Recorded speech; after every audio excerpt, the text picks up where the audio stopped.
Hello, everybody. Welcome back to the Boss Rush Podcast, a great place to play games and be better. I'm one of your hosts, Corey Dirrig, and alongside me, as always, is the PC muscle race himself, LeRon Dawkins. Hey, everyone. What's poppin'? He missed last week, everybody. He missed a good guest last week. I did. But, it sounded like you guys had a blast because I had you guys on in the background while I was doing my thing. And man, I was like, God, like this energy this guest brought to this show. I was like, damn. Yeah. Like, bring him back. Bring him back. No, we are. I'm gonna talk to him about incorporating him into Boss Rush somehow because he's super cool. Oh boy. I really like Andre a lot. Hey, we're looking for a fourth on Crossroads. Nope. Speaking of Crossroads, we had 5 people. We had 5 people on.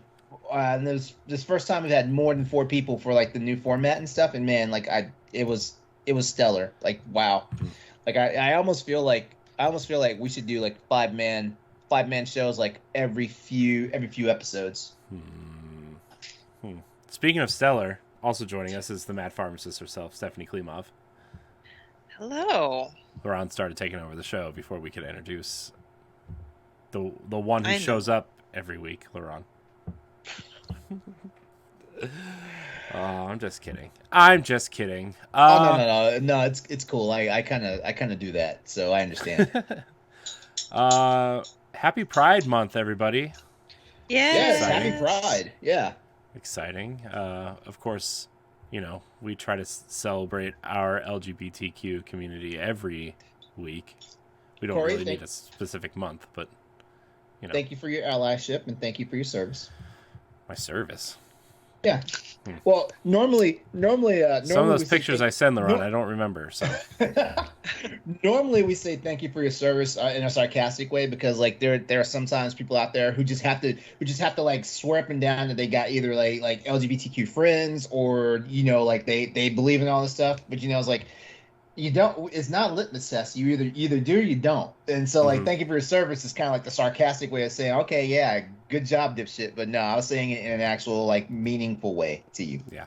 Well, I try. I want to do my best to because I'm part of the side that's pretty privileged around this world because of what I look like and who I am, and I don't think it should be that way, but as someone in that position, I feel like it is the responsible thing to do to lift everybody else's voice.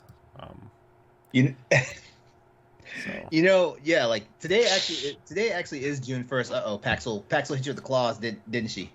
Yeah, she did. She dug right into my knee. Sorry, guys.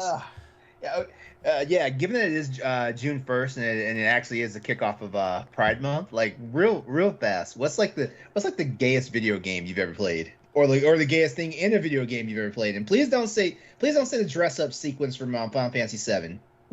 Actually, neither one of y'all played Final Fantasy VII Remake, have y'all? No. Okay. I was gonna say Mass Effect, but wait, you playing as a female or you Femshep is canon. Okay, or I was about to say, are you paramour to another male character? No, I'm a Femshep all the way, and Liara is my girl. I wonder. We should do a Boss Rush poll, like to allow people on social media and stuff like that about Mass Effect, and see how many people same gendered and what their genders are, and like what their gender is in real life, and if they same gendered like in Mass Effect. Yeah, I mean we could do that. I don't think I've done anything super stellar, but I was like secretly kind of excited, years ago when I would play a game like first time I played a Harvest Moon, for example, and at that time you only played as a male, and you'd have to court females, but like I'm a female, so I'm like, oh cool, I love this chick, she's adorable, I want to marry her.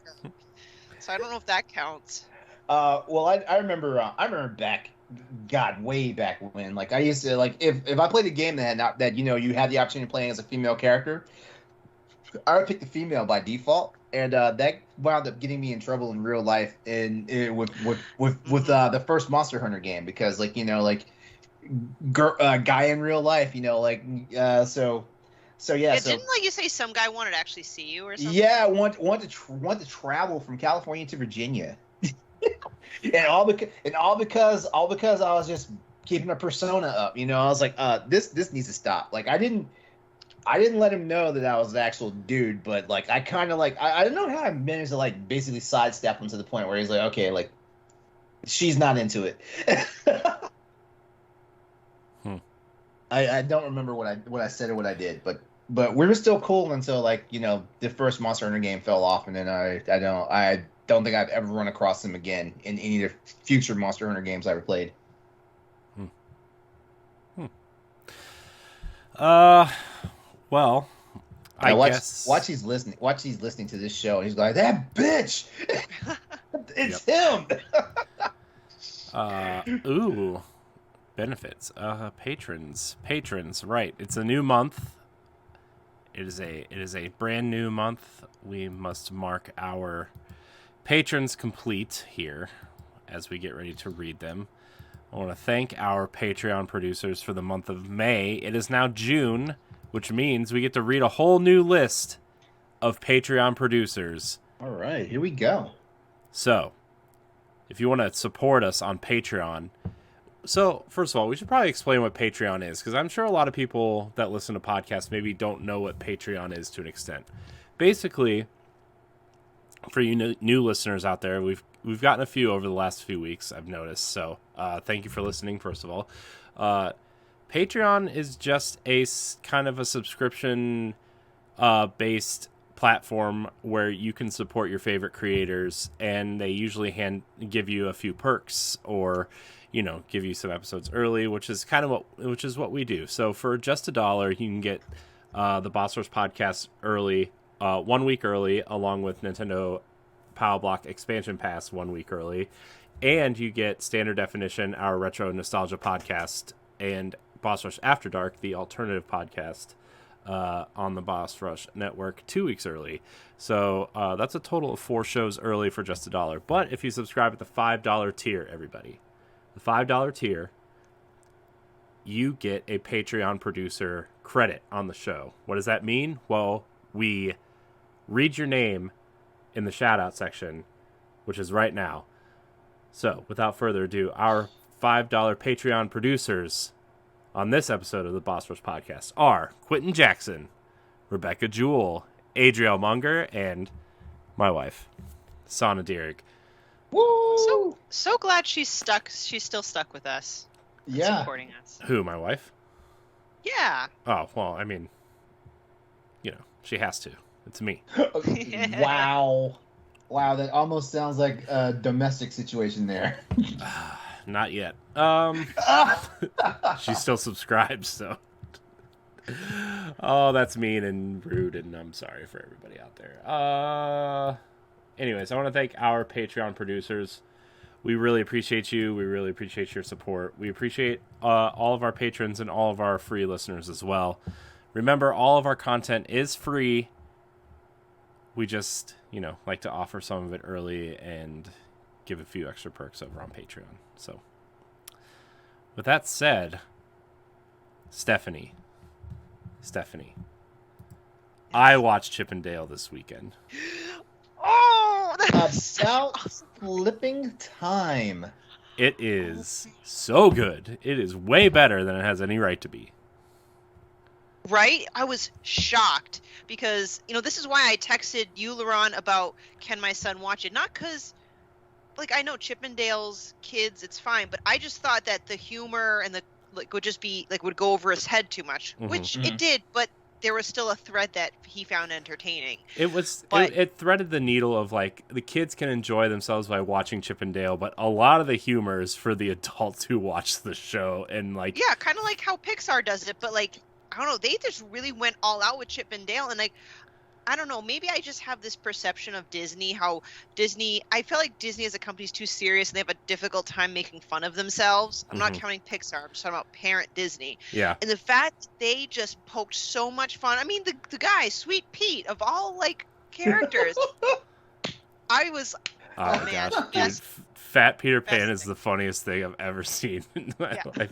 Will Arnett, by the way, Mm-hmm. just killing it. Also, by the way, Will Arnett playing Sweet Tooth in the Twisted Metal TV show. But Yeah.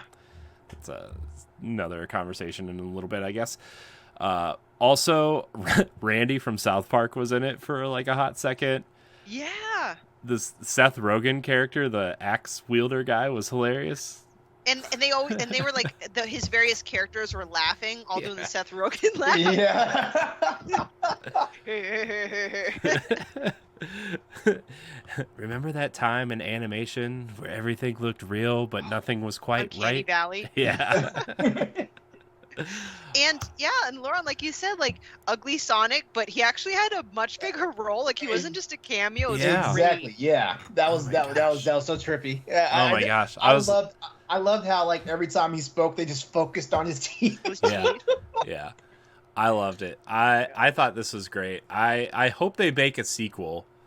And I know like they might not, or like it's really hard to make a sequel to something like this with this humor and stuff, but like Andy Samberg and John Mulaney as Chip and Dale was like just so good. Yeah, and at So first when I saw the preview, I didn't get why one was like a typical animation, the other one was CG, but obviously it was explained, and I'm like, Yeah. that's fucking brilliant. Yeah. I Yeah. love that. Yeah. In the original preview, that threw me. That threw me to the point where I was like, I don't know if I want to watch this. Yeah. That was pretty good. But then like I thought somehow they're going to revert back or something else was going to happen. But also like the way like the animation machine turned Fat Peter Pan into Fat Cat Yes. with Or like a mix of everything. 'Cause Yeah, wasn't yeah. he like part Wreck-It Ralph? he had Wreck-It Ralph's arm, he had Woody's leg from he had Toy Story. Optimus Prime's leg, like the gun. I don't know what the gun was from, but it was good. I have to.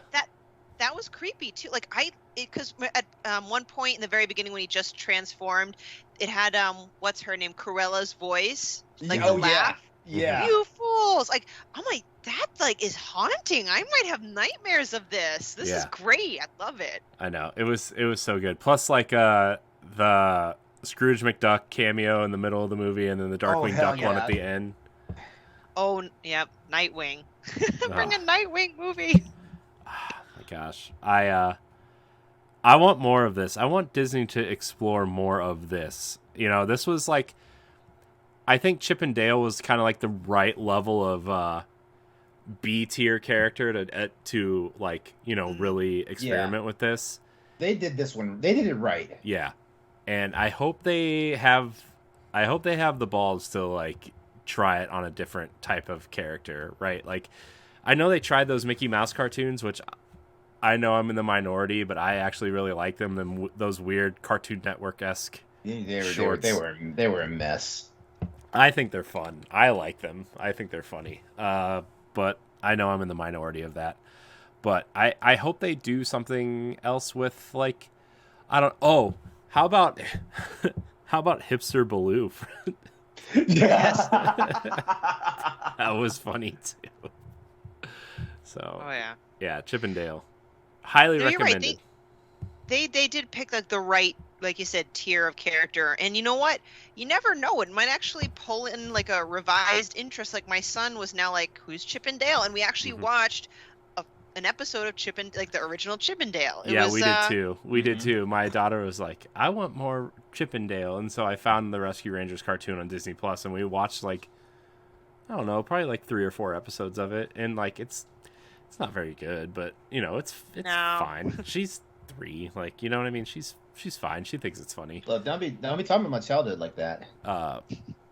Or my late childhood. My daughter was really into DuckTales for like a hot second. The new DuckTales, I like your daughter has good taste. Which was also a really good kind of reboot. That DuckTales show was really good. Yeah, and Disney kind of screwed that up. Well, they canceled the one on Disney XD. Channel, so they could. I think they're doing like a whole universe reboot kind of thing of the Disney afternoon stuff for Disney Plus. Like, oh really? like DuckTales, Rescue Rangers. I know a Darkwing Duck show is in development for sure. Mm-hmm. Great. And, See, this is perfect. Because Darkwing, because they actually soft launched Darkwing on the DuckTales show. Yeah. So Chip and Dale, really, really good. Highly recommend. I kind of want to go back and watch it just to see what I missed. Yeah. Because there's so you're right. much. There's stuff everywhere. Because you texted me like, oh, there was like a cameo of Sora in there, which thankfully I caught. But that was like a pan shot of like various parts of characters on a wall or something. So I'm like, I wonder what else was there that I wasn't looking at. I can't believe nobody like reported on that. Because that's like a pretty deep cut. Like the Sora's hair from like I'm shocked nobody reported on that. But to me that just means nobody watched the movie. So yeah, you know what, you're right, because those Kingdom Hearts nerds should have ate that shit up. Yeah, I know. So anyways. Man, Disney Plus seems to be the big happening spot right now, because I've also watched all 3 episodes of Obi-Wan. All right, tell me about it. I have not seen it, but talk about it. 3? Yeah, they come out they come out on Wednesdays. They come out on Wednesdays. I forget. Yeah, they delayed the first 2 because of Celebration to Friday. Mm-hmm. Yeah. Okay. Oh my gosh, this 3rd episode was so good. It was the best episode. I hate to give you the gag order, but please don't. What? I'm not spoiling anything. It was the best episode. Okay, but we can talk. Well, we can definitely talk about the first 2. Yeah. Wait, Stephanie, did you watch? But it's okay. You have the green light. I'm fine. I'm not gonna like super spoil anything. I actually think the first half of the first episode is really bad. Okay. Especially like the chase scene in particular is terribly acted and terribly cut. Wait, which chase scene are we talking about? When full spoilers, guys. If you haven't watched Obi-Wan, I'm gonna spoil the first half of the first episode. So, 3, 2, 1. When Leia runs away, and she's being chased by the bounty hunters, so Reva can. Oh yeah. That scene is so bad. The actor, I was like, couldn't they catch a little girl? Like she's not running that fast. Yeah, but she's great though as young Leia. This actress she's so on point. Yeah, I love the relationship between her and Obi-Wan. I think that Ewan McGregor it's really weird to see Obi-Wan with like not being super badass, he's actually like really terrible at fighting at this point. He's no longer sharp. Yeah. I mean, he's been in hiding for this takes place 10 years after? Right? The kids are 10. Wait. I forgot. Is it yeah, it's 10 years after. It's 10 years after, but 5 years before. No, that doesn't sound right. It's 10 years after. Yeah. So, but yeah, just seeing him kind of like finding himself again and protecting Leia, and Reva is such a cool character. Mm-hmm. Oh my gosh, she's so scary. Yeah, Reva is so scary. Which by the way, like, it's some bullshit what's going on with that actress right now. Yeah, I know. Every time someone fandom fucks shit up. Yeah, look, every time we could do a whole episode on that, because like John Boyega got it, and Moses Ingram is getting it now. Like Kelly Marie Tran. Anytime somebody is playing one of these, oh my god, I just shut up. Just shut up. Well, first of all, I'm like John. First of all, like the whole John Boyega thing is like that really makes me mad, because I know the story was going one way and they changed it because of the Chinese audience and trying to make Star Wars big in China, and they kind of took him out of the forefront. Because like Wait, what? I haven't heard about this. What? Him, like, supposedly him and Rey were supposed to become Jedi together. And but what the hell does the Chinese have to do with this? They're extremely racist, especially against black people, And Yes, so Why they am took I not? Why am I not? they fucking took surprised? they took John Boyega off the poster, and The Last Jedi barely features him at all, and Rise of Skywalker barely features him at all, and Yeah, and I'm not saying it because I think it's funny or I'm for it, but like I've obviously have some firsthand eyes and ears to old school Chinese views, and it's there's like It's a okay. whole I other have type of racism. I have some firsthand experience seeing some old school white people views, which still exist today. So, Dude, like the joke, like I would make, like for new listeners, I'm half Asian, so I'm not trying to act like I'm out of place here.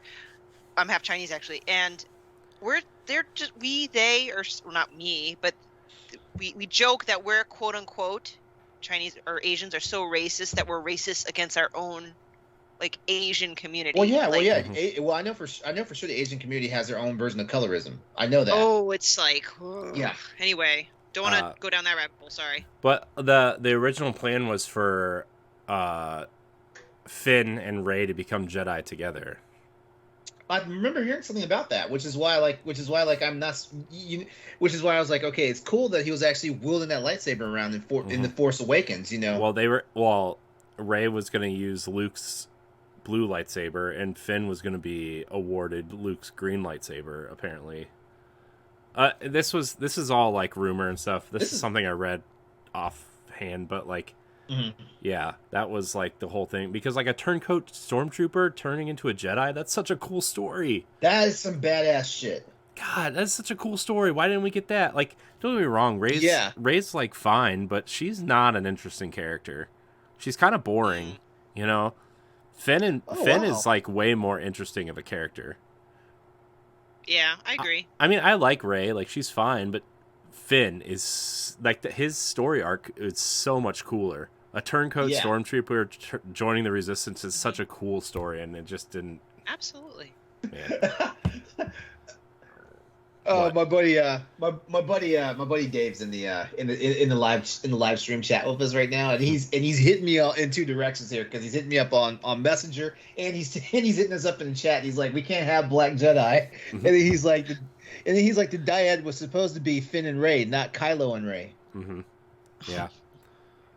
He's not wrong. I mean, but anyways, Obi-Wan, Reva is I think she's like one of the best characters in the show. She's so raw. Oh my god. I can't wait to see like how her and Darth Vader interact.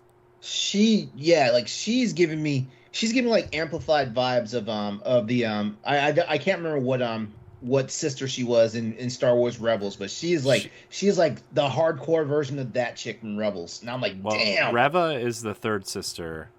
Yeah, she's the third sister, which had not been established in neither Rebels nor in whatchamacallit. Fallen Order. Okay, Fallen Order. There you go. Thank you. Fallen Order. You see the ninth sister, and I forget who kind of like the main antagonist is in that. I think it might be like the fifth sister, I think. But anyways, Obi-Wan is just Ewan McGregor is just the best in this role, and I really hope they do a season 2. There's rumors that they're doing a season 2. Really? Because Obi-Wan and Hayden Christensen both want to do a season 2.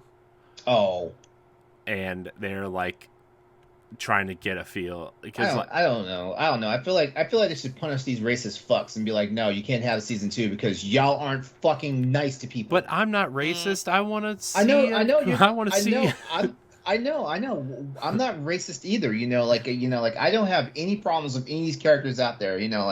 Like what people fail to fucking realize is this shit is fiction. This shit is fantasy. Like shit can be different. Like right now, Star Trek has that same problem, because like back in the 70s, like the new Star Trek that's out now, Strange New Worlds, like they portrayed a character who had never been seen before in actual like the live action series. They portrayed him as a black man, even though like in the 70s he was portrayed in one episode as a white man. Yeah, and people are losing their minds like, oh, it breaks canon. Like, this is some bullshit. Welcome to woke Trek and all this stuff. And I'm like, you know what? Shut the fuck up. If you guys don't like it, you know what to do do. they Stop not know watching what shit. Star Trek is? Wasn't that like the whole premise of the show? Was Star to Trek be is that way? yeah. Star Trek is all about inclusion. Yeah. And guess what? Star Trek guess what? Star Trek has always talked shit about you, same simple motherfuckers that want to promote this shit. Which is why I was so glad when Anson Mount came on. You know, like he actually took to Instagram and supported Moses Ingram. You know, because all the vitriol she's been getting. Yeah, I mean, Ewan McGregor did. A Yep. lot of people did. A lot of people did, and I'm like, I wish people would have stuck up for John Boyega like this when that happened, because I did not see a lot of that when he was. I didn't see a lot of it either. I saw a lot. Yeah, I think I only saw it from like fellow black actors, but I didn't really see a lot from like other just other people. Mm-hmm. Yeah. So may I ask in general, like, the way I am with Star Wars is I'm a general fan. Mm-hmm. I'm not crazy about it, but I've watched the movies, you know. Mm-hmm. For whatever reason, I wasn't against it. I just did not get into The Mandalorian. I know everyone's like losing their shit over the Baby Yoda thing. I'm like, whatever. But would you guys recommend, out of all the spin-off stuff for Star Wars, that Obi-Wan is the one worth jumping into? Like, I think, what was the other one? Book of Boba Fett also came out. Like, Book of Boba Fett was not very good. So, like, if I were to jump into a show, like, which one would be worth seeing? Because again, I'm not against Star Wars. I'm just not super. I think Obi-Wan would be the best one for you. Yeah, I think Obi-Wan is definitely the best one. Although I would have to say you have to get through the first half of the first episode, because I mean, I just think the first half of the first episode is really bad, but the rest of the show is like top notch. It's like my favorite thing about Star Wars right now. And the third episode specifically is like, it's probably my favorite thing of Star Wars since the end of Rogue One. Wow. And you know how everybody feels about the end of Rogue One. So yeah, because Obi-Wan also intrigued me because I really liked the whole story about how Darth Vader had come to be. So I was like, oh, well, maybe this will kind of. Yeah, it obviously centers around that a bit more. So this is definitely the sequel. This show is definitely the sequel to Episode 3. Like, it's cool. The ending of the second episode is awesome.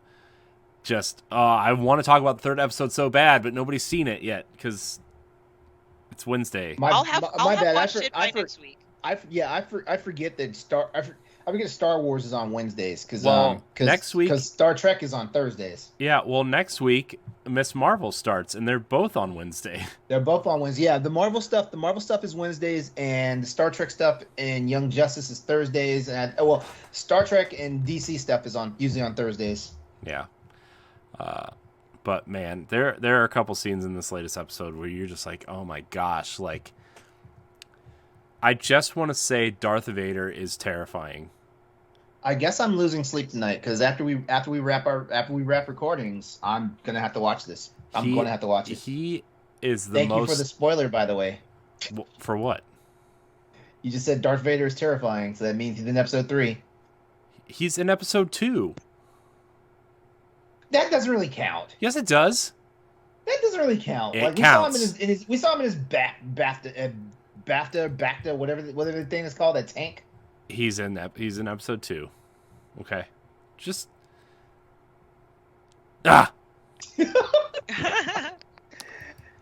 Anyways, no. When you say Darth Vader is in an episode, that means he's kicking ass and taking names. That doesn't mean we just see him for like a split second, like regenerating. I just. Anyways. Anybody else watching anything or playing anything? Who's playing what? Well, I am playing Pac-Man Museum Plus. How's that? It's fun, but there are some things. the reason why I wanted to play Pac-Man Museum Plus was two reasons. Pac-Man Championship Edition and this game called Pac-Land, which I explained on Crossroads. That this is a game that when I was a kid, I used to walk halfway across town. Like my parents, the adults that were responsible for me, did not know I was halfway across town in some random ass laundromat because I discovered the game. I discovered the game one time with my uncle. We went to that laundromat and I discovered that game there. And so, like, I would walk my ass back to the damn laundromat, which is, like I said, halfway across town to play that game. Pac-Land, look it up. Like, honestly, the game doesn't really stand up. You know, it's kind of like how Thundercats and Voltron and He-Man is now for me. Like, it doesn't stand up to my childhood memory now as an adult. Oh, God, I had to play it. It was the first thing I played when as soon as I got the game and downloaded it off of Game Pass. Oh, wow. Yeah. And you guys, of course, know I'm playing Monster Hunter, so, you know, like, yeah. Mm-hmm. But he made me stay up late the other night and take a test. take the Monster Hunter quiz. I want to see what weapon he was, and before the quiz even gave him back his weapon, I was like, you know, based off of your answers, you're gonna have the hunting horn. And sure enough, hunting horn, because Corey is like the best support character, I guess. Mm-hmm. That's me. Yeah, I want to take this quiz. Well, hang on a second. We'll do it in a moment. While I'm looking for it, go ahead and you go ahead and go next. Yeah, I'll keep it brief. I actually did play a game. Nothing exciting, but it was my mom's birthday, and it was a stretch because my mom hates video games. But I put on Switch Sports, and somehow my mom and my dad and my son all got into it. It was shocking. Bowling, we did the whatever, the one that I can't pronounce where you sword fight and knock people off the ledge. And it was amazing to see my mom and my son go at it, and both of them are super competitive. Like, they were screaming at each other. My mom is old. I don't want to call her old, sorry. But you know what I mean? Like, she's old like grandma. And my son, 6-year-old son, both yelling at each other over a Switch Sports game. It was great. I recorded it for my memories. Nice. So that's my little intro back into the gaming world, because it's June and I'm officially, you know, you're done allowing writing? myself to play games. All right. Did you finish your book? No. Oh. But Aw. the reason why I'm moving forward with it is because the only part I did not finish is literally the last chapter. And I couldn't finish it because I actually don't know how I want it to end. So I'm like, all right, in a sense, I achieved my goal. It's just determining the ending. And the way for me to kind of know how I want to end it is by going back and start editing my novel. Because there are certain chapters that I might want to put in. David Lasby, our editor-in-chief, is actually helping me copy edit a little bit of it. Oh, that's so good. I wanted to speak to him, like, what do you think about my characters? Where do you think this is going to go? And based on his insight as an outside reader might help me determine what the ending is going to be instead of sitting in front of my computer agonizing over it for hours. So I just gave myself a pass and like, well, it's done enough for now. So that's my little side rant. I think other than Switch Sports, I think that's kind of it. Yeah, that's kind of it. Okay. All right. And the only other thing I want to add is like the brand new Star Trek series has been out. Like there are 4 episodes in, and I tell you what, like it's some good Star Trek. The good news is like you don't have to really know a lot about Star Trek to actually get into Strange New Worlds, because they're going a different route. Like, yeah, it does have tie-ins to the general series overall as a whole. But the cool thing is, like, every episode is episodic in its own nature. So like every episode is supposed to be self-contained stories. So if you actually start episode 1, like you'll actually get all the information you need as you go across each episode. Yeah. Of course, there's a lot of Easter eggs and throwbacks to the previous Star Trek series, but honestly, like this one, Strange New Worlds, like I feel like outside of Strange New Worlds and Discovery, like these are the ones that you can actually get into. Strange New Worlds and Discovery. I mean, like everything else, like kind of ties in too heavily back to regular canon, so you get lost real easily. Stephanie, I got the quiz pulled up if you want to try it. All right, sounds good. All right, so this is called the Monster Hunter Rise Sunbreak Weapon Personality Quiz. Basically, it's 4 questions. Capcom says simply answer the questions to find your recommended weapon type. So here we go. All right, so first question, first scenario. You are a hunter setting out on a hunt. Although you have faced many difficult quests in the past, you are somewhat tense as you approach this hunt in uncharted territory. However, you press forward with a newfound sense of purpose. What is it that drives you as a hunter? A, a steely resolve that refuses to show fear in front of the monsters I face, or B, a fierce determination to see my allies return home safely. The latter, B. All right. A fierce determination to see my allies return home. All right. Next question. You find yourself standing in front of the quest board, trying to decide which hunt to take on next. Have you played Monster Hunter? Any of them? No. Okay, cool. Okay, well, the quest board basically is where you go on. You just get all your missions. Like you either select missions of your own, or you actually see what other players are posted up for help on and stuff like that. Okay. So that's the quest board. All right. So you're standing in front of the board trying to figure out which hunt to take next. Suddenly, you feel something poking your leg, and upon looking down, you see a Palico standing there with a smile on its face. Yeah, Paxel. Paxel with armor and a weapon. That's big. Apparently, it has learned a new move and wants to test it out right away. You smile as you receive this joyous news from your partner. What is the move that your Palico has learned? A move designed to aid hunters like myself, or B, a move for the Palico to bravely attack monsters on its own. B, absolutely. All right. Next one. You are performing a routine check of your equipment while at the base camp. Suddenly, the thought of one of your friends back at the village crosses your mind. You remember being asked for a favor. Although the objective is quite different from your current quest, it is something that you could be able to complete while in the same area. What do you do? A, it's no hurry. I need to focus on my own quest first. Or B, now that I've remembered it, I won't be able to stop thinking about it. I'll take care of it on the way. I don't know. I probably would have to go with the first answer. I want to get my shit done first. Nothing wrong with that. I'll be honest with you. It doesn't say that I absolutely refuse. It's just that I still have a priority. Yep. All right. So A, locked in. All right. This is the final question. All right. So feeling satisfied after completing many difficult quests in quick succession, you decide to take a brief rest in the village. You look up at the clouds, drifting. Wait a second. This is a different question. I haven't gotten this question before, and Corey did not have this question the other night. All right. Let me start over. Feeling satisfied after completing many difficult quests in quick succession, you decide to take a brief rest in the village. You look up at the clouds slowly drifting across the sky, but know that you can't rest here for too long. You head to the smithy to prepare for your next hunt. What do you buy there? A weapon that is slightly better than the one I'm currently using. B, some flashy armor with a beautiful design. The first one. All right. Don't need no flashy armor. Psh. I like this. Okay, so.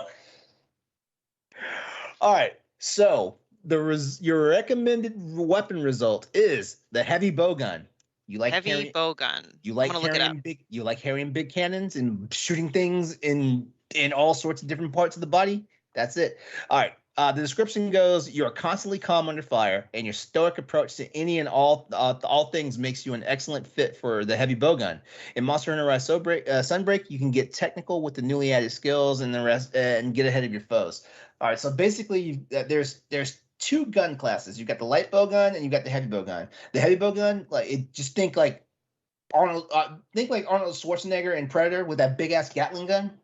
Yeah, and I'm googling images of that now. Yeah, that's what I'm talking about. Whereas you got the light bowgun, which is basically someone running around with like either a rifle, a shotgun, something they can move around. Like the major difference is with the heavy bowgun, like it does a bit more damage than the light bowgun, but also like you are basically a tank. You can't move around as much. Nice, I'll take it. Ooh, Yeah. Yay. Yeah, Corey got the hunting horn, and I got the lance, which is not actually too far from my normal main, which is the gun lance. Okay. Yeah. That's cool. Nice. You got a different question than either one of us got, though. That's that final question. Yeah. So the question is, when you play Monster Hunter, are you gonna try the heavy bow gun first, or are you gonna do whatever the hell you want? I might actually now. That's like the first weapon I'll seek out. It's like apparently I'm most compatible with this bad boy. Oh god, y'all legit gonna make me spend an extra $40 to get it on Switch, even though I already bought it for PC. Do it. Do it. Why the fuck could they have cross save? What? Steam Deck. I mean, you might not have to worry about that. Actually, yeah, it's not. Monster Hunter Rise is not compatible with Steam Deck yet. Boo. It's got online. Isn't that the big thing with Steam Deck? Is that a lot of games with online functionality, like, I think that is it, aren't compatible yet because of their whole, I don't know. Yeah, Whatever. I think that's it.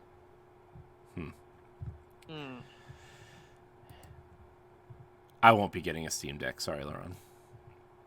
Although I plan on getting a Steam Deck. I just don't know when I'm going to get it. Although, LeRon, I almost bought a PC game the other day.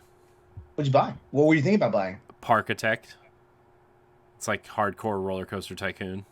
Oh, really? Yeah. Okay. Oh, see, that's some shit I'd get into. I thought about it, and then I was like, I love Sim City type games. I love those. Well, Parkitect is like roller coaster tycoon meets Sim City because like you build your park like in roller coaster tycoon, but like when you open a restaurant, you have to then hire people to work at the restaurant, and then you have to hire a vendor to bring the food to the restaurant so your employees can make it and serve it. But you have to make sure that there is power running to the restaurant to... Oh, that is like SimCity. Yeah.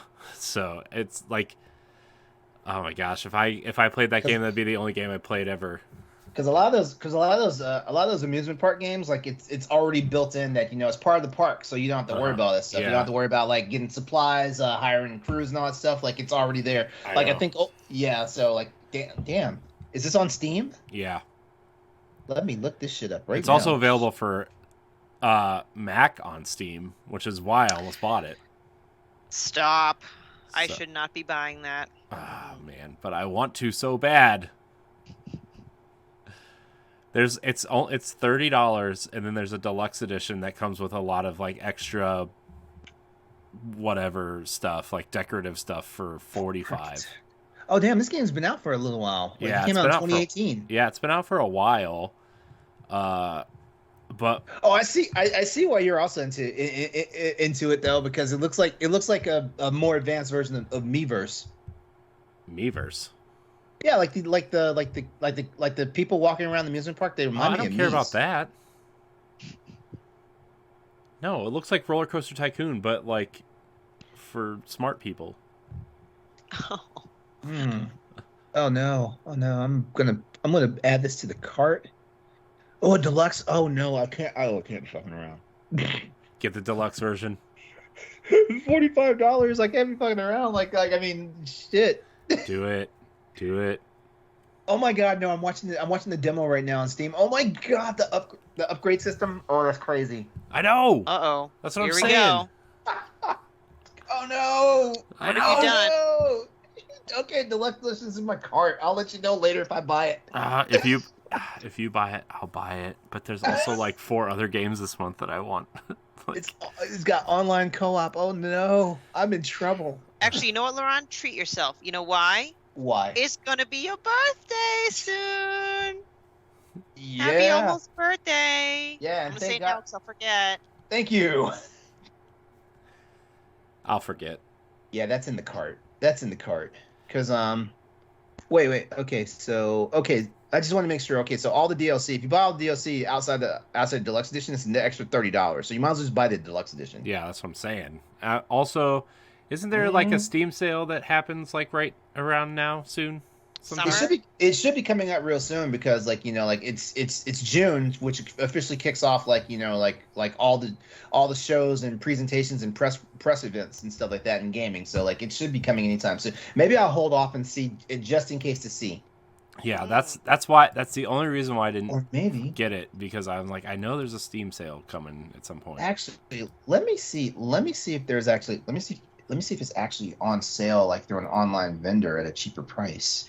Well, speaking of, that is something I want to touch on. I'd love to pick your guys' brain about, well, especially Stay to Play tomorrow, but we can finish this up. I don't want to hijack the conversation. Oh no, we're done. While, we're done. While you look that up, I'm going to talk about what I've been playing, LeRon. Okay. Yes. So, you guys know I've been neck deep in Assassin's Creed Odyssey. Correct. I finished the family storyline, which is like the first ending, which I'm very excited about. Wow. I've moved on to the cult of Cosmos, and I have I think I have 8 more cultists to murder, which I'm very excited for. Dang, then, how long did that first? So right now I'm 59 hours in, but I did a ton of side stuff. Okay. So I would say if you just mainlined the just the family storyline, which is just the main story, it would probably, well, here's the thing too, is because there's the experience system in that game really sucks, and they sell a booster, an experience booster, which I bought because I was like, well, I don't know if I'm going to have enough time to spend 300 hours in this game, and spoilers, I'm going to. But the XP stuff is you got to do the side stuff to level up to make your way through these different areas. But in 59 hours, I'm level 56, and I don't know. I would say about 35 hours to do the main story. Okay. I did a lot of side stuff. I did the whole arena side quest, which is you gotta kill all these guys in the arena, and then I did the entire mercenary side quest, which is you gotta become the best mercenary, and then it unlocks a whole new category of mercenaries that you have to kill. And I didn't do that part yet, but I'm now moving. I'll probably move on to the Legacy of the First Blade, which is the first major DLC, which is 3 chapters, and it's only about 8 or 9 hours, I guess. So I'll do that, and then I'll do the big Atlantis expansion, which I think is another pretty full-size game. So. Okay. Wow. But look at you. I know. I'm actually playing games. Yeah. Are you ever going to go back to Mario 3D World? I did go back to Mario 3D World. I now only have 2 levels left. Nice. To 100% the game. And yeah, I'm looking for my next Switch game, and I don't know what it's going to be. I want it to be a Link's Awakening, I think, is probably what's going to be next. But okay. Yeah, I don't know. I was just scrolling through all my Switch games, and I just want to pick something easy and not too intense, because Assassin's Creed Odyssey now is really getting, it's not difficult, but it requires more attention than something I don't know, a puzzle game or something on Switch. So I don't know. I'll probably move on to Link's Awakening, or I thought about New Super Mario Brothers U Deluxe. But also I still need to do Bowser's Fury, so I'm not sure. I don't know yet. Maybe I'll just throw a bunch of games in a hat and just pick one. Who knows? That'd be exciting.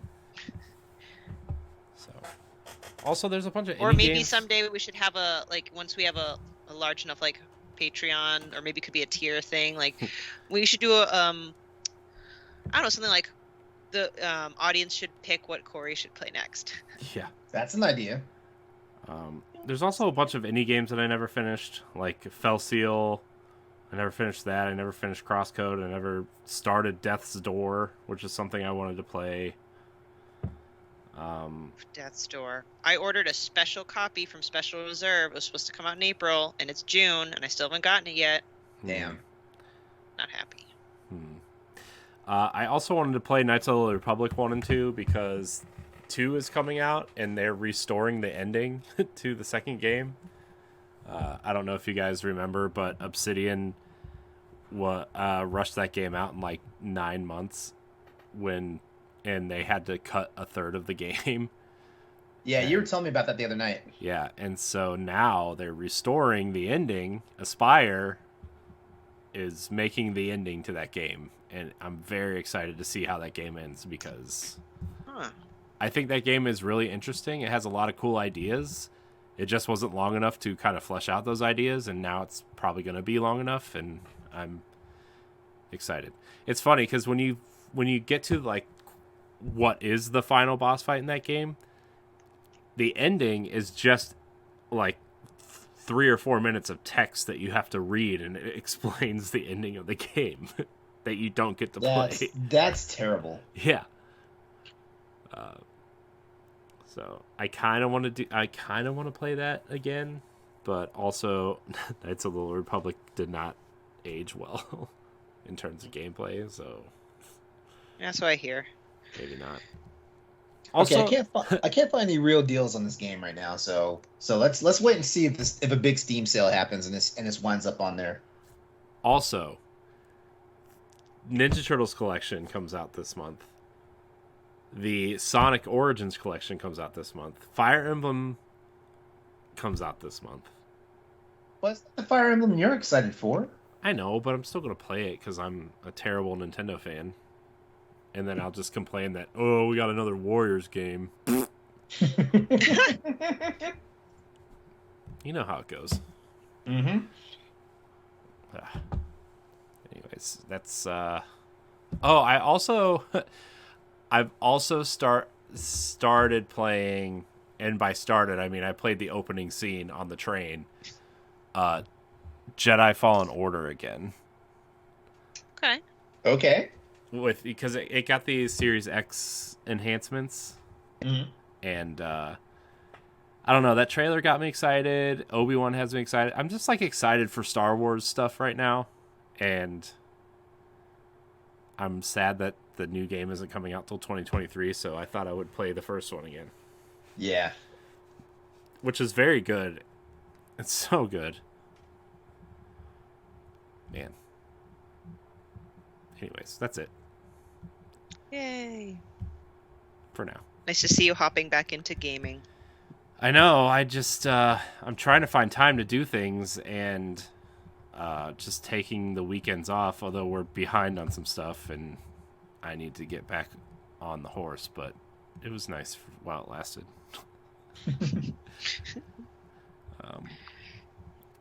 Anyways, so who has a topic? Stephanie, you said you wanted to talk about something. Oh, well, I mean, just kind of the season that we're getting into now. I did want to touch upon the new Pokemon trailer that dropped today. Not like super in depth. You know, the Nintendo road trip. Again, nothing in depth because, well, that's a quick story. And maybe just discuss what we'd like to see in State of Play and Summer Game Fest, and when Nintendo's going to announce one of their things, because we're just waiting on them. So just like, I just want to talk about like recent events because it's been it's starting to get busy.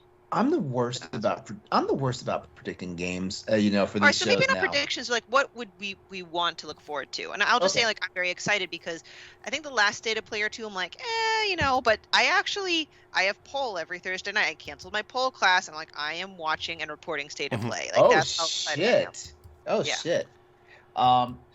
You know, I don't know. Like, maybe it's because I'm getting older, but my sense of wonderment, like, you know, like wanes. So, you know, like if I'm not looking for stuff for like obvious like sequels to stuff that I already play, like you know, for example, like I would love on my wish list for sometime this summer to see like real information for Monster Hunter 6. I would love to see that, but I doubt that's coming because Capcom wants to get Monster Hunter Rise Sunbreak, you know, they want as much attention on it as possible before they move on, because like as soon as they announce the new game, people are already gonna think, oh well, basically time is ending for this one. So I get it. Even though technically Monster Hunter Rise is a completely different beast from what Monster Hunter World was, even though they basically feel and play the same. There's just new mechanics and stuff that make Rise seem a little different, and Rise is also a little anime-esque, whereas World is kind of like more rooted in regular physics and stuff like that.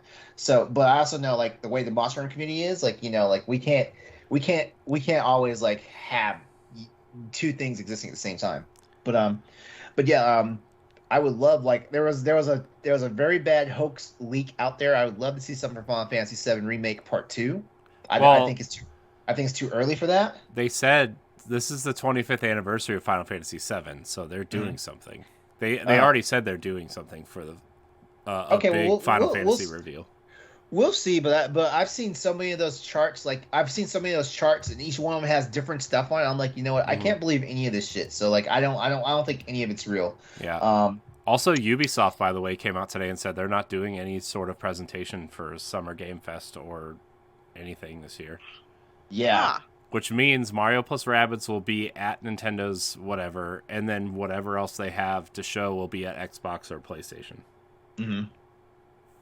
Now, did I miss something, or did we get anything new for Final Fantasy 16? Nothing yet. Because didn't the director say that they were supposed to announce something in the spring? Like they promised something? They did say spring. that. Yeah. For what, another couple of weeks.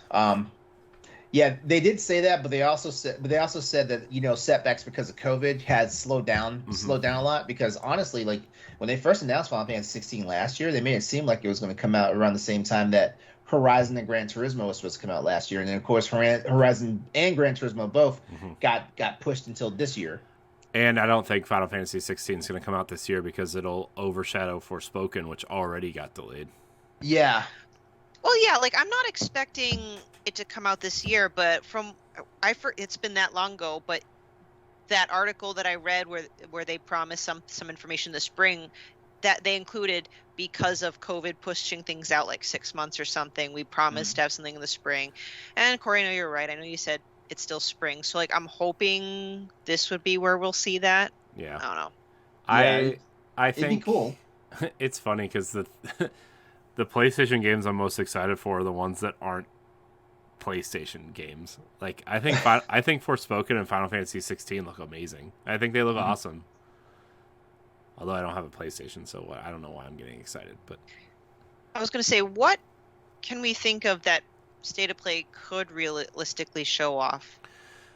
Well, I mean, the last first-party game we know of is God of War. Yeah. Right? They have nothing announced, which is the opposite of Xbox, which they have like 30 Xbox has everything. Xbox has everything announced. They have Xbox seriously has something like 30-something games announced, and no roadmap. Which is the problem. Yeah. I was just about to say, no roadmap. I think they need to start reining it in on those first-party games. Although, I mean, Forza Motorsport and Hellblade are the rumored 2 games for the fall, now that Starfield has been delayed. But you can't keep relying on Forza. Yeah. I get it. It's a great game, but you can't keep relying on Forza. They're going to have to make some third-party deals for Game Pass to fill up the fall. Another rumor was like that Gears of War collection that has the original 4 games in it. Oh, that would be nice. That would be nice for me to play on Game Pass. Yeah. Well, they're all being upgraded to Unreal Engine 5 with 60 to 120 frames a second, ray tracing. Wait, that's a pretty audacious port. Mm-hmm. If they're trying to do that, they're doing a Master Chief Collection style collection. And because I think it's because they already put out Gears 1, but they're actually redoing that again. Mm-hmm. And they're going to put all the campaigns together and all the multiplayer maps together. As long as Marcus isn't running like he's got fucking like frozen molasses up his ass, that's all I'd be happy. I know. About, The thing is, he moved so they, slow in the first two games, the first three games. First three games, really. Yeah, I mean, yeah, like it was like like you could see something, like in like your field of view, and you'd run towards it, and it seemed like you'd run it for 5 minutes to get to it. Yeah, the thing is like after playing Outriders, I think Outriders is a better feeling game than Gears at this point. Huh.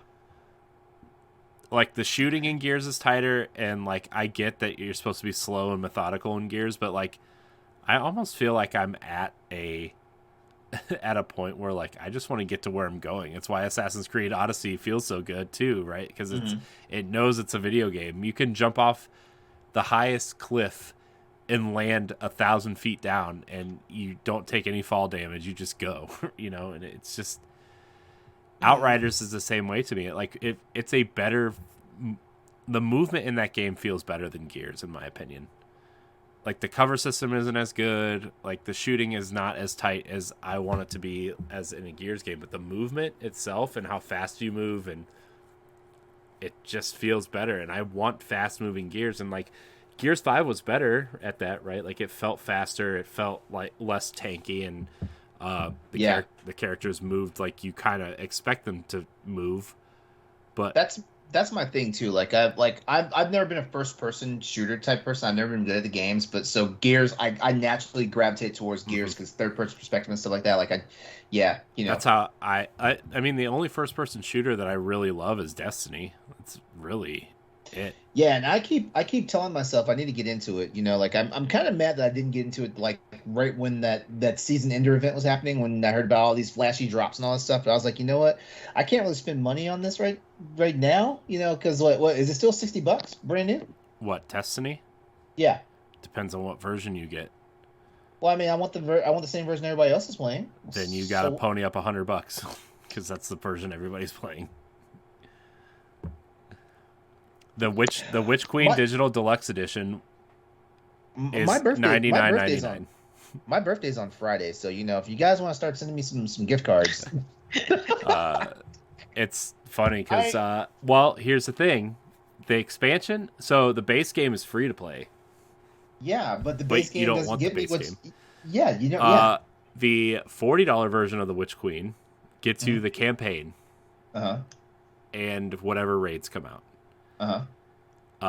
Each season is $15, and there's 4 seasons a year. And the dungeon. You not just buy this one whole season pass and be good. I'm getting there. Okay. And the dungeon pass is $20, which gets you the 2 new dungeons that come out this year. Or Sony knew what they were doing when they acquired Bungie. If you Sony knew exactly what they're doing. Yeah, if you buy it a la carte, it's $120. But if you buy the digital deluxe edition, it gets you all that plus some ornaments and silver and whatever else to spend in game. It's $99.99. Okay. Where's the store at? I just want to look at it. What do I just go to Bungie.com? It's Bungie.net, sir. Bungie.net. Okay. My bad. Damn. Calm down. All right. Join our clan. 2. I will join. I will definitely join your clan. Well, wait. Who's in our clan? It's me, my friend Mitch. Andre's in the clan. Because I don't know if I want Josh yelling at me all the time. Josh is not in the clan. Josh refuses to join the clan. So all right, so let's see here. We've got Destiny 2: The Witch Queen, which is the Year 5 expansion. Then we got the Destiny 2 Bungie 30th Anniversary Pack. What is that? Is that just like just additional stuff? It's the pack with the there's a dungeon in there that's pretty fun. There's a event, and then it also comes with like all the Halo and Marathon themed weapons and armor and stuff. Okay, so here's the question then. On this page, but the digital deluxe edition gets you that as well. Yeah, okay. On this page, let me see. I just hit Destiny 2 Witch Queen. What are you looking for? I'm just looking for where to buy the actual. Go up at the top where it says store and it says buy Destiny 2. Store. Okay, buy Destiny 2. Okay. And the Witch Queen is 33% off right now. Yeah, I see that. Yeah. If you click on it and you go to the digital Deluxe Edition. Is that the one I want? Is that the one I want? Or yeah, do I need to get that would be the one you want. Or do I need to get the 30th anniversary bundle? Yeah. Oh yeah, you want to get the 30th anniversary bundle because those weapons and stuff are cool. So let's see how much is. Wait a second. Choose a platform, and it's cross-platform. Yeah, so you can buy it on PC and we can play together. But you'll have to use the Xbox app to chat with us because my friends refuse to use Discord. Okay, so on Steam right now I can get 25% off, so it'd be $75 for the entire the digital deluxe edition of the Witch Queen and the 30th anniversary bundle. Yeah, it'd be $75 right now. That's a great deal. That's half off. That is it? That's half off. Well, if you bought half off. If you bought it all individually, it's half off. It's exactly half off. Okay. All right, I will add this to my. Wait, why am I not signed into Steam? You. Also, I think the Witch Queen is 25% off because a season has already passed, and so you can't get that content anymore. See, that's right. That's the big deal about Destiny. Like, stuff disappears fast. Yeah, I mean the story stuff just kind of like stays gone once it's gone. So that seasonal story arc and the seasonal event are still there, but like the stuff you get from the season pass is gone, like the cool armor sets and which is fine because everybody just trades them out when the next season comes out anyway. Okay. All right, what's on my wish list?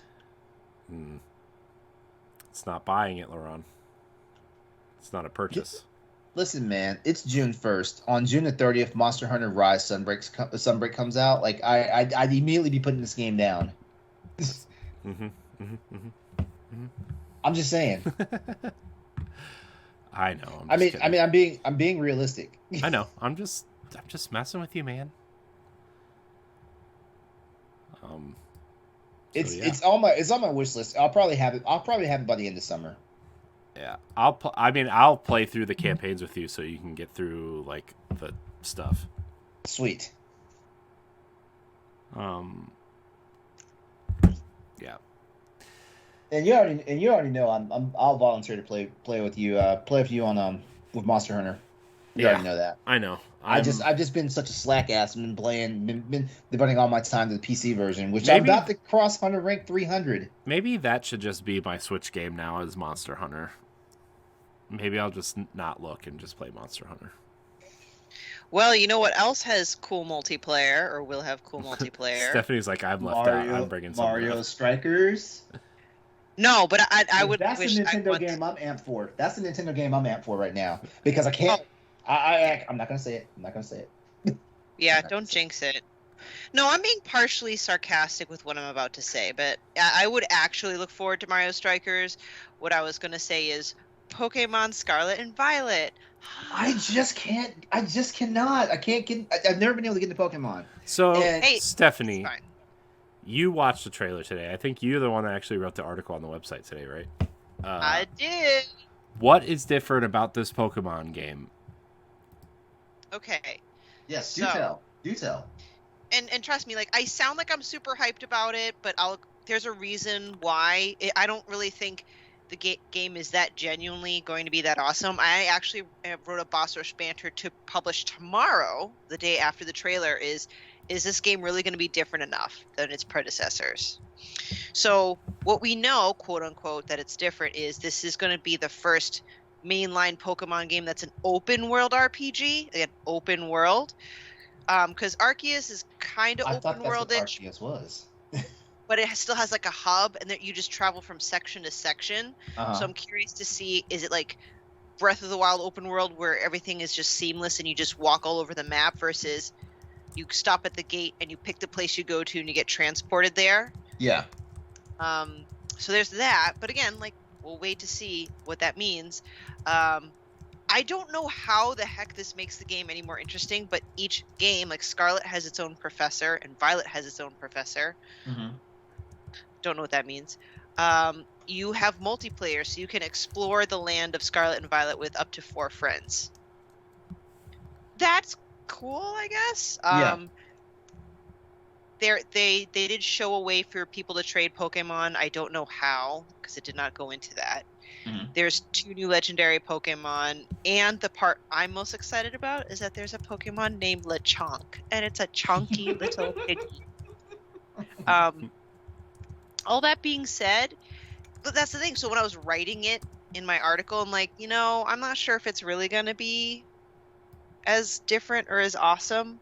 I'm only hyped because I think, Corey, we've agreed we had similar history where I got into Pokemon when it was red and blue, just the first generation. Mm-hmm. And I had the Pokemon fever, but then after maybe the second generation, I was like, okay, I'm done. Like, I definitely it's all the dropped off same after thing. Silver and Gold. Yeah. It's the same thing. Great. You just added another 100-something Pokemon. Big deal. Most of them are stupid. The reason why I'm back into it is because my son comes home talking about Pokemon trading card game, and it's just like, I don't know. That's a good reason. That's a good reason to get back into it, honestly.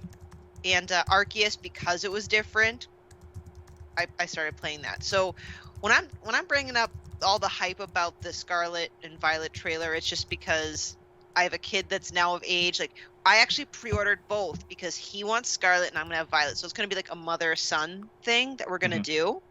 Mm-hmm. That's so cool too, because you'll be able to swap the alternating Pokemon.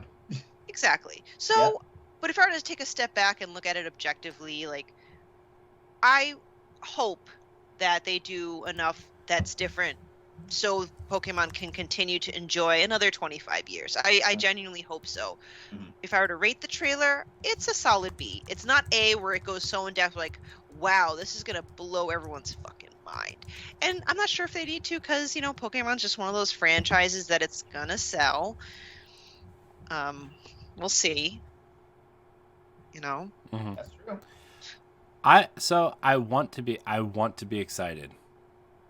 I really want to be excited for Pokemon. Everybody always says it's going to be this or it's going to be this and it's going to be this, and then it's not this, right? Like Pokemon Arceus was supposed to be the open world game, and then it wasn't. Or what was the last game that came out? Sword and Brilliant. Shield. Was it? Oh, Sword and Shield, or is it the Brilliant Diamond Pearl thing? No, I mean like not the remake, not the last remake, okay. the last like proper last entry. like original, yeah. And I'm like, and everybody's like, this is gonna be it. This is gonna be it, and then it wasn't. It wasn't. So like, I would really love this to be an open world RPG for Pokemon. That would get me back in. But if it's just another version of the same thing, I don't know if I get excited. I want to be excited for Pokemon. I just don't know how to be excited for Pokemon. Hey, it's fair. And that point of you mentioning how Arceus was supposed to be open world, but when we all played it, I mean, it's better than all the previous iterations, but it still really truly was an open world. So I'm kind of like, I saw the trailer with enthusiasm, but I'm just going to obviously wait and withhold judgment until we either get more information or just play the game. What else kind of intrigues me is not Pokemon itself, but the fact that now that Pokemon had its presentation, I feel like Nintendo's going to announce their Direct soon. Mm-hmm. They don't want to have those two very close. Like I said, State of Play is tomorrow. Summer Games Fest is next week. Mm-hmm. This doesn't make it a requirement, but Nintendo is the last one holding out on something. Yeah. Sorry, LeRon, go ahead. Oh no! I was about to say like Summer's Game Fest is like a big drawn out thing. Mm-hmm. Like they're gonna smash with a bunch of stuff like 4 days, and then there's like the rest of the stuff is gonna be like a slow drip.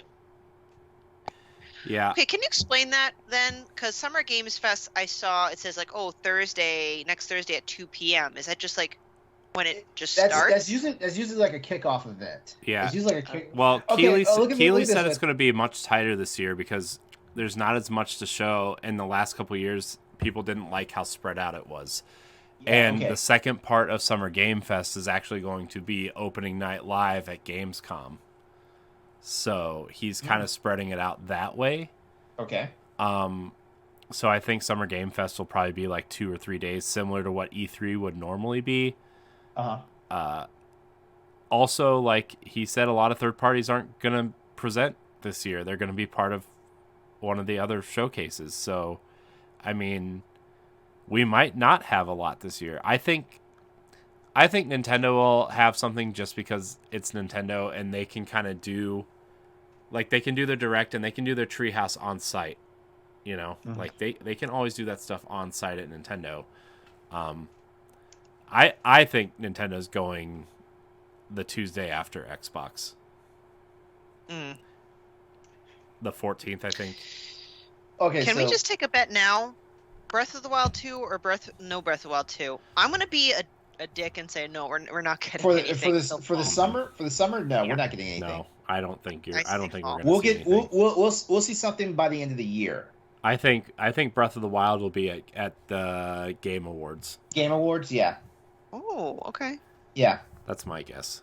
Yeah, well, has Nintendo usually been at the Game Awards for large announcements? Though they have, they do, yeah. Yeah, they announced Bayonetta 3 there. Well, they announced something else. They announced. I think they announced. I remember being in that. In the Discord, the live chat when they did Bayonetta 3, and Ed was in there. Yeah. And that was the one I was like, never again. If I know Ed's on a live react, never again. Yeah, I mean, Nintendo usually has a pretty decent presence at the Game Awards most years. So I wouldn't be shocked. I'm more interested to see what Xbox and Bethesda are going to be showing because they have nothing this year. They're the ones that, honestly, they're the ones. Oh, I don't envy them. I mean, I don't envy them. There's like 30 something games we know about that are in development there, and we haven't seen any of it. Like Indiana Jones, Wolfenstein 3, Starfield, which I think we'll see Starfield there. Redfall, which I think we'll see Redfall there. Fable, Forza, Gears 6, the Coalition's second project. Obsidian has 3 projects in the works. In Exile has 2 projects in the works. Project Morrow, which is Ninja Theory's other project. World's End's next strategy game, which is rumored to be a new IP. Like, there's so many things Xbox has that they just aren't showing. Where is it? Yeah. Contraband from Avalanche. The major problem is that like they're going to basically they're going to crucify themselves. You know, if there's so much that can go wrong with this, because if they show off too much, they're going to crucify themselves, because everybody's going to be like, when the hell is all these games coming out? There's no way you're going to be able to put all these games out. Everwild, Rares. If they don't. Yeah, sorry. Go ahead. Yeah, if they don't show enough, they're going to nail themselves to the cross. You know, because everybody's like, you have all these companies, you have all these studios now. Where the fuck are your games at? Yeah. And if they start just announcing like, this is coming out on this date, then people are going to be like, okay, the first time we see a delay, that's it.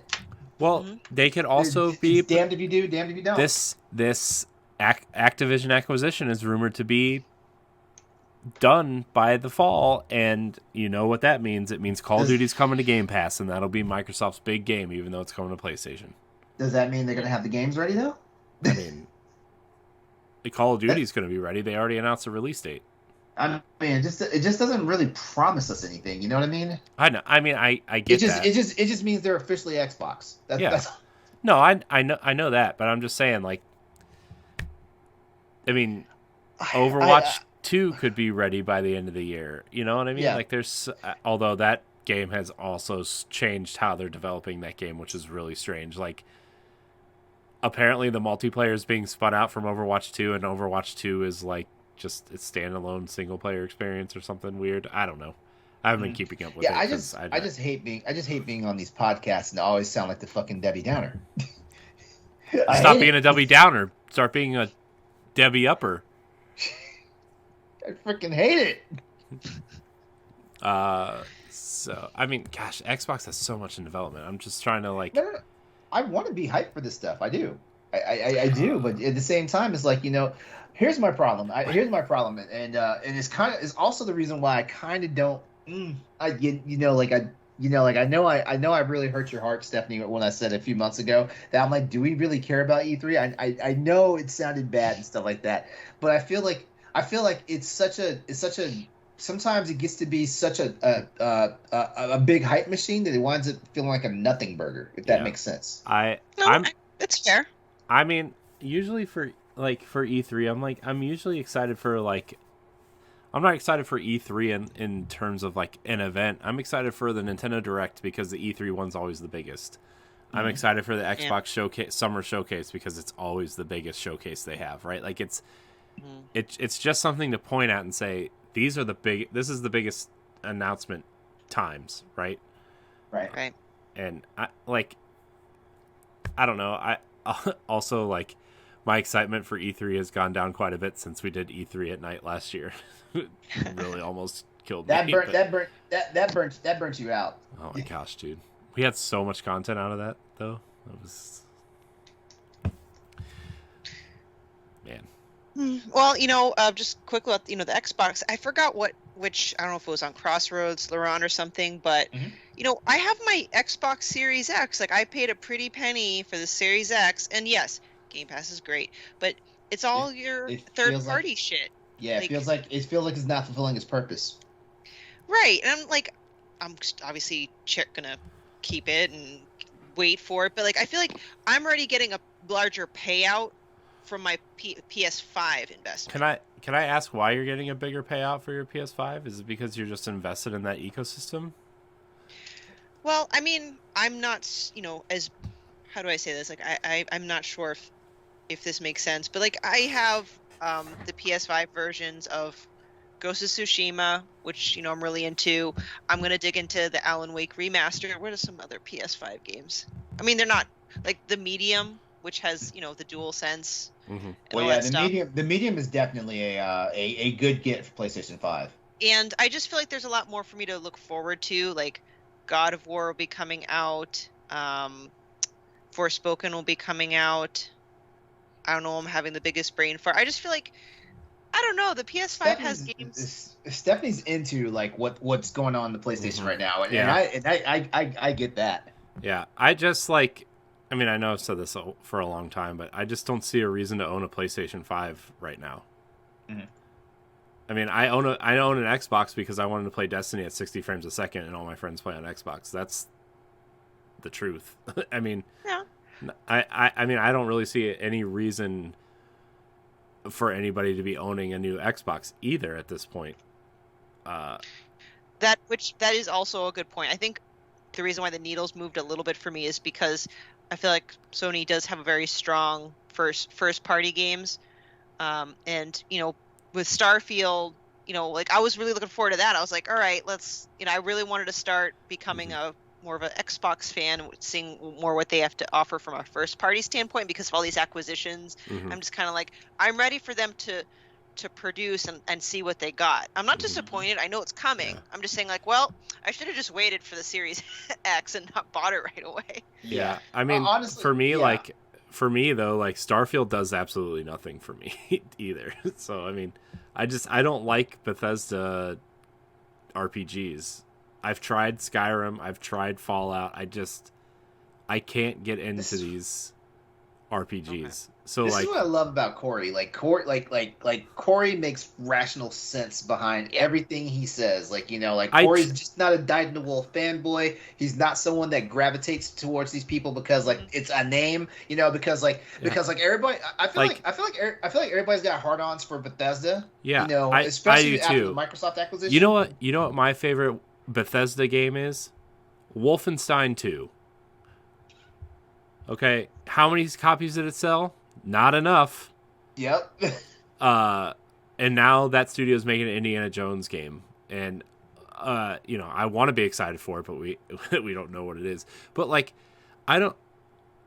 Are people excited for Starfield because they think it's going to be Skyrim in space? Because we haven't seen anything on Starfield. Yeah. Why are people To me, it's why are you excited for a game you've only seen concept art and Todd Howard sitting around a table with 3 other people that nobody's ever heard of talking about the game? I legit feel like that's what people think it's going to be. They think it's going to be Skyrim in space. I really feel that way. and like to me, what really solidified it for me was like why I just can't get into these games was not a Bethesda game, but the Outer Worlds. I tried to play the Outer Worlds, and I'm like, I had some fun with that game. I played it. This is like trying to do something unique, and I see why people like it, but like, it's just a Fallout game without the bullshit. You know what I mean? Like that's what it felt like to me, and what got me excited in the first place, because like I wanted to try a Fallout game that was shorter, and I don't know. Bethesda games just don't do anything for me, and I wish they did, because a lot of them look cool. Like Tokyo, what was that game? Ghostwire Tokyo looks cool. Mm-hmm. Yeah. Deathloop really looks cool. Doom always looks cool, and it just doesn't do it for me, and I wish it did. Like, I want to be excited for these games, and I just am not. Dishonored seems really cool. These games just aren't for me, you know? Like, and that's okay. Yeah. Look at all the games that came out last year. My favorite game last year was Outriders. So I don't understand why people have to like submit to a gamer's litmus test, you know, for every freaking publisher, every developer, and all this stuff. I don't get it, you know, because like I've got PlayStation friends, you know, who are just they're just gobsmacked by the fact that I have not given like, you know, like Ghost of Tsushima a try yet. It's on my list of games to play. It's just not on my priority list, you know. And like like to that point, LeRon, like I it's why I stopped listening to like all these gaming podcasts. Like I just stopped listening to most of them because they just it's like they tell you what they want you to play and not give you recommendations of what you should play. It's not just that, but they all have this. They all say the same things. They're all saying the same things. And like, as somebody who is I would say I'm a fan of PlayStation's first party games, but I like the different first party games than people want me to like, right? Yeah. Or what these people are trying to tell me that I should like or not. Like, I like Uncharted. I don't like The Last of Us. I don't think I like. AC, you already failed the litmus test. You already failed one. I think Horizon is an amazing game. I think God of War is like okay, like it's just okay to me. I actually think I like the original games better than the new one, if I'm being honest. Yeah, there's nothing wrong with that. I know, but when I say that, and people come screaming at me on Twitter or whatever, people think you're not a gamer. Yeah. Yep. First of all, like the reason why, like probably 90% of the reason, well, not 90, I would say about 50% of the reason why I don't like The Last of Us is because. Spoilers for the game, but in the first 10 minutes they murder a child, and I'm not into that. I just don't. And I know that game is supposed to make you feel something, but it made you feel the wrong thing. It made me feel like I don't want to play this game. Yeah. And especially with like, and that's fair. Mm-hmm. And like, I wish. I mean, I don't wish. I wish people were nicer about the way people play games or liked games, you know, and it's really turned me off to a lot of communities that I used to like being a part of, or a lot of podcasts that I used to listen to, or, you know, and I don't know. It's disappointing that this hobby, and I don't mean to make this, now I'm turning into the Debbie Downer. I don't like it, just this hobby that we all love. We don't all have to enjoy it the same way, and you don't enjoy it the same way somebody else does, they criticize you and crucify you for it. It's become very elitist, and it's not fun. Yeah. As a matter of fact, Stoy said it best. Why the fuck are you being a gatekeeper? Yeah. Like, I mean, you know, like there's no real reason for it. It's just like, you know, like people would call me like a gatekeeper because I say I'm not the biggest Nintendo fan. I do have a fucking Nintendo system. That should mean right there I'm not being a gatekeeper because, like, you know, I don't like XYZ Switch game. I mean, there's a lot of Nintendo games I don't like. I'm a huge Nintendo fan, and there's a lot of games that I don't like. I'm not, but like, also, not liking a game does not mean I think it's a bad game. Yeah. You know, there is just certain games that aren't for me, you know, and Yeah. I hope that like somehow when I say things like that, people understand, but I know half the internet doesn't. They don't. But heresy. They don't. They don't. Here's a good example: Mario Odyssey. I played it. I'm not a fan. It was fine, but like, I don't think it's the greatest game ever made, like a lot of people do. But also, I'm not a 3D Mario fan, so I'm not going to sit here and say that, you know. But I love Super Mario 3D World, you know, and I don't know. I feel like there's a lot of revisionist history on that game too, because people didn't own a Wii U and people hated the Wii U, but also has the best library of Nintendo games ever. So the Wii U? Yeah. I'm going to take your word for it because I never owned a Wii U. Like I wasn't one of the people that went on my way to try and get one because the Wii left such a bad taste. You didn't really have to go out of your way. They were available everywhere. Nobody bought them. Yeah. Except for me. I just hope I could luck out like Jesse. Oh my god. Yeah, who got one for $40? Mm-hmm. Sorry, my brain is broken. Well, I mean, all the Wii's. If I get one for $40, I'd pick one up. Look, all the best Wii U games are already on Switch, except for Wind Waker, Twilight Princess, and Xenoblade. So, and some of the games that we actually give it. Damn it. And Batman: Arkham Origins, not on Switch yet. Jerks. Secretly the best Batman game that nobody likes because it wasn't Rocksteady. So, yeah. So I mean, I know everybody loves the new Kirby game. I don't like Kirby games, and I played that demo, and I was like, I don't get it. Somebody does, you know. Well, and liking a game is not tied to a franchise or a game. Like, for example, I'm not a Kirby fan, but this latest iteration probably was my favorite of it all. Is it still a top game for me? No. Mm-hmm. So, like, it can be very game specific, not franchise specific, not console specific. And I just don't understand why people waste their energy or breath trying to, you know, that someone also said, like, it's a tribe mentality. Mm-hmm. Yeah. Very much so. Yeah, which I don't understand. You know what? I don't understand. You know, like this is snowflake mentality. You know, if we want to look at it, you know, this is snowflake mentality. Like, oh, you can't only like the games that we like. You know, like shit. Like the Boss Rush Network, for example. We're what? Like we're like four different like, you know, flagships. You know, in one big conglomerate network and all that stuff. And on Crossroads, we're not telling you should play The Last of Us or Uncharted. We're not telling you should play Ratchet and Clank. We're suggesting you might like it if you play it, but we're never telling you have to play it or you're not this and that. You know, like Arsenal X. I'm sure y'all weren't beating people up about playing Halo and Destiny all the damn time. Yeah. Well, I'm not Destiny. I'm sorry, Halo and Gears of War all the damn time. You know, Nintendo Power Block. You know, like you guys aren't telling everybody you must play Mario Odyssey. Or Splatoon, you know, or Legend of Zelda games that I don't like. But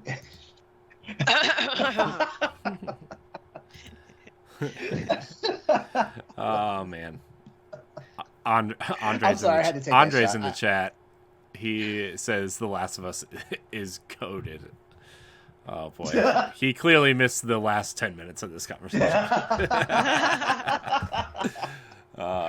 Sorry, Andre, I don't like The Last of Us if you just are catching up.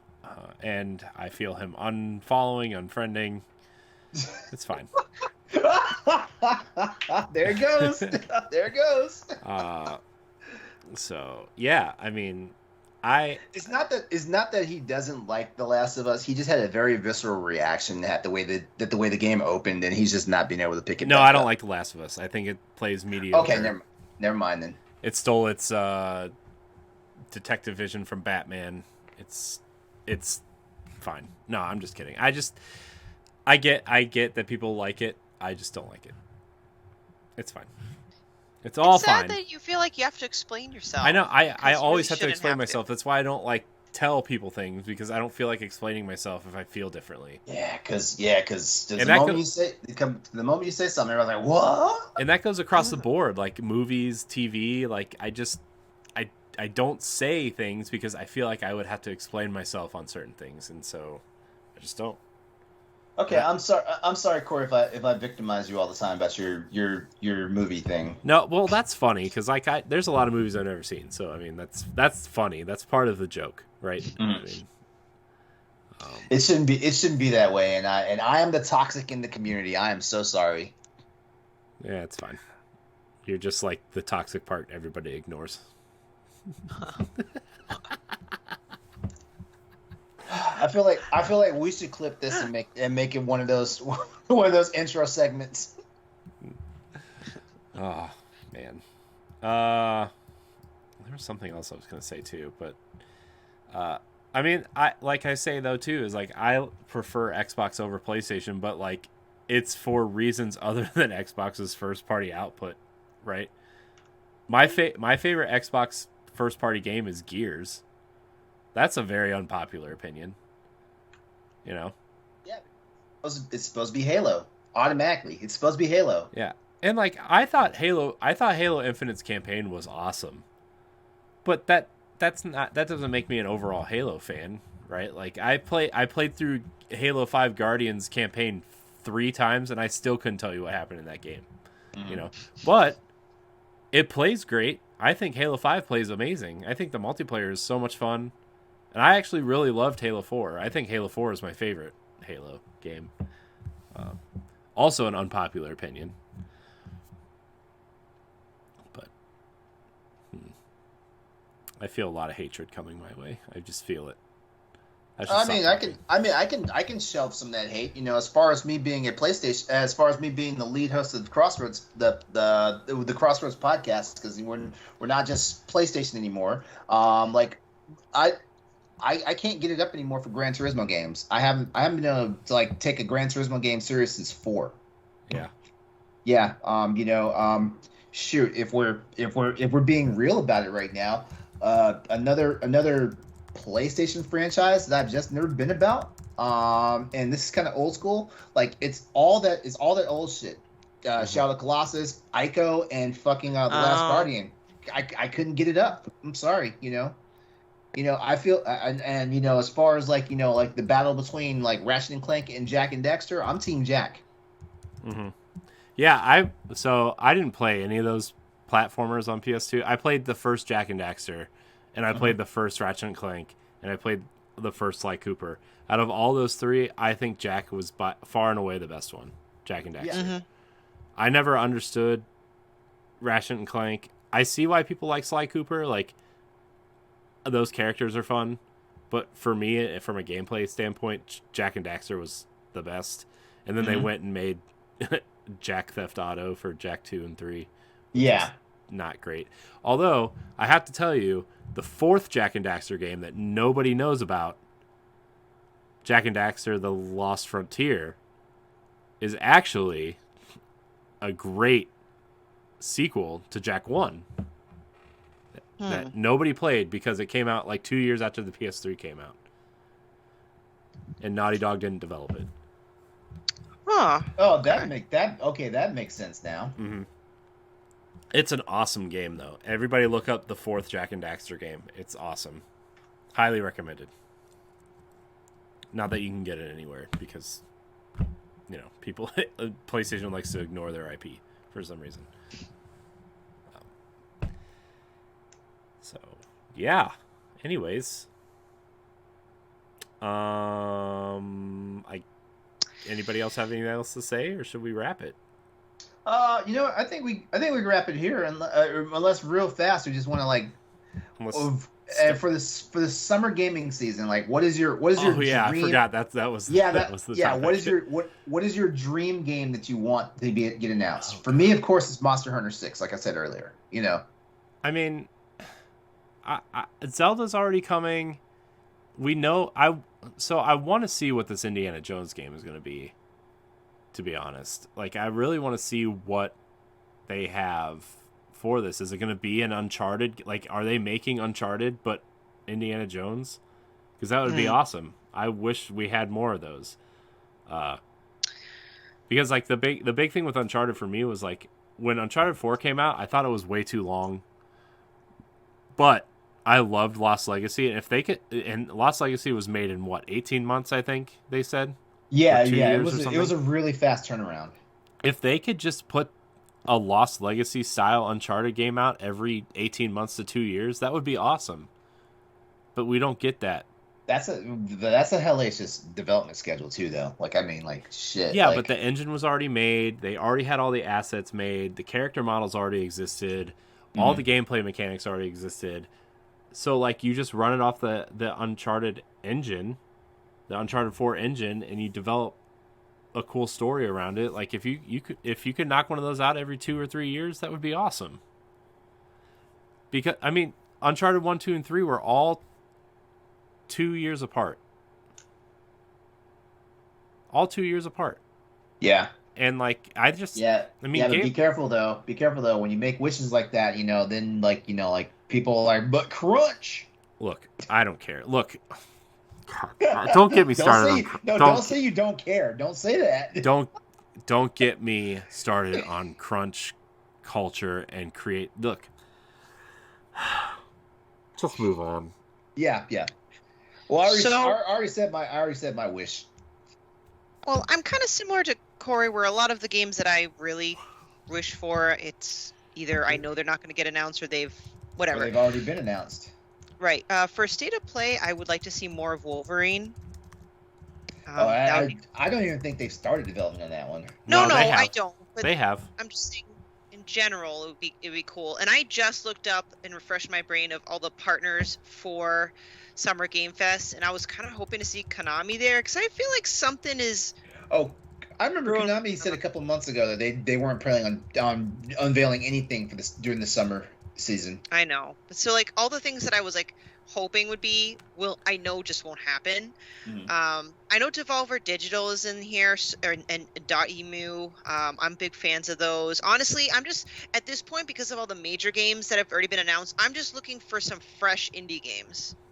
So I guess that would be kind of my standpoint, because the April Indie Showcase, not April, it was in May, Spring Indie World Showcase, kind of was a snooze fest for me. So I'm looking for things to get me excited.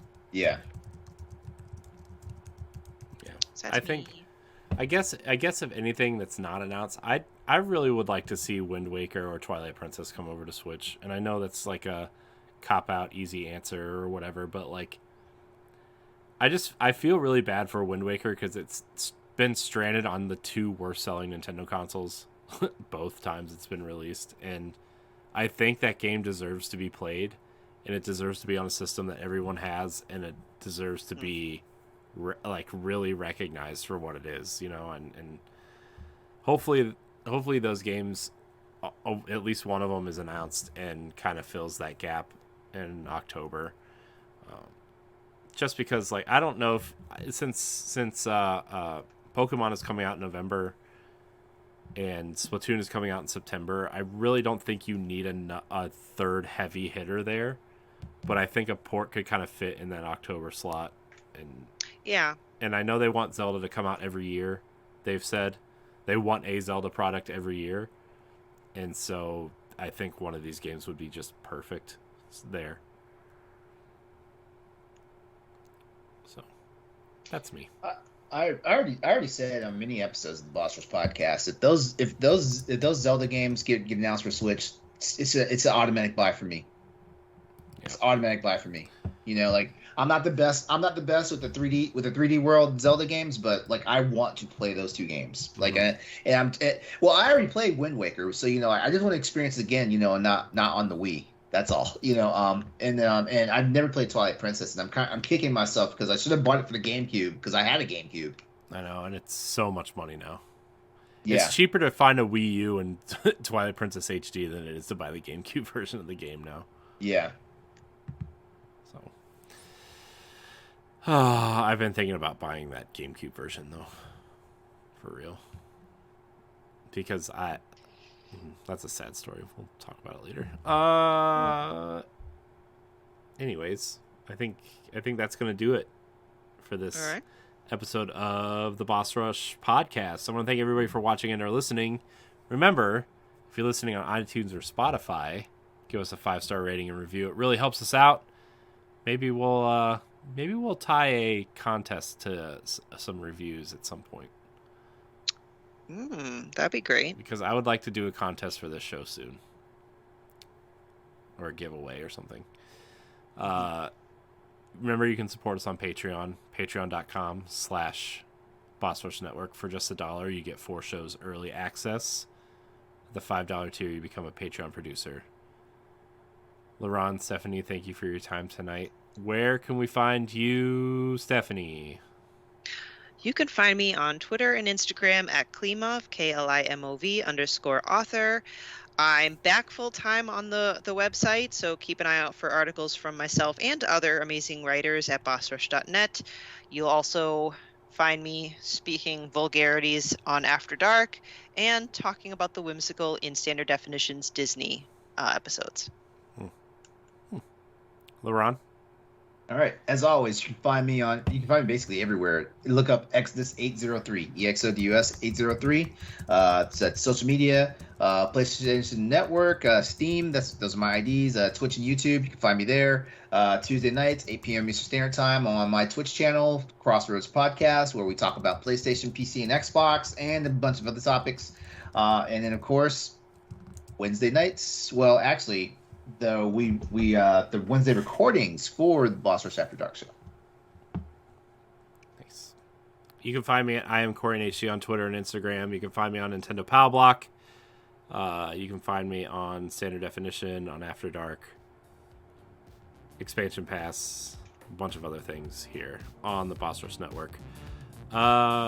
Reminder about the Boss Rush store. You can get stuff there. You can buy something there if you want. Should probably start talking more about that at the beginning of the show.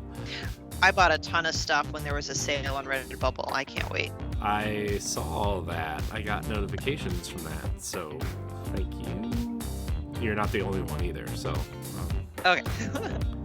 Thank everybody who's been buying stuff at the store. We are exploring new store options, so we'll keep you updated there, but as of right now, Redbubble is where it's at. I want to thank everyone for watching and or listening, and until next time, we love you. Goodbye. Take care.